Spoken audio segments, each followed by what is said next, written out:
வாழ்க்கையில முன்னேற துடிக்கிற ஒரு பையன் தான் முகமது. முகமது ஃபேஸ் பண்ண சவால்களும் தன்னோட மன உறுதியால கிடைச்ச வெற்றியும் தான் இந்த கதை. முகமது லீவ் எடுக்காம தன்னோட பசங்களுக்காக சம்பாதிக்க போகும்போது அவனோட ஃப்ரெண்ட்ஸ் ஏளனமா பேசினாங்க. சில வருஷங்கள் கழிச்சு எப்படி இவனால மட்டும் குடும்பத்துக்காக இருக்க முடியுதுன்னு ஆச்சரியப்பட்டாங்க.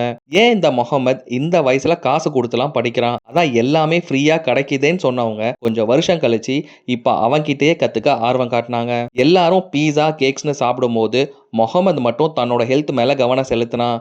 ஆனா இப்ப அந்த எல்லாரும் முகமதோட ஹெல்த் கண்டிஷன் பார்த்து என்ன சீக்ரெட்னு கேக்குறாங்க. இவனை பாரேன், எப்ப பார்த்தாலும் பள்ளிவாசலே கெதின்னு இருக்கான்னு சொன்ன ஒரு சிலர் இப்போ எனக்கு அமைதி வேணும், நிம்மதி வேணும், ரொம்ப ஸ்ட்ரெஸ்ஸா இருக்குன்ட்டு அவன்கிட்டயே புலம்புனாங்க. ஆரம்பத்துல முகமது செய்யறத பார்த்து ஏன் எதுக்குன்னு கேள்வி கேட்டாங்க. ஆனா கடைசியில அவன மாதிரியே வாழணும்னு ஆசைப்பட்டாங்க. முதல்ல அல்லாஹ் மேல அளவு கடந்த நம்பிக்கை, அப்புறம் டிசிப்ளின் அண்ட் கன்சிஸ்டன்சி, இதுதான் வெற்றியோட ரகசியம்.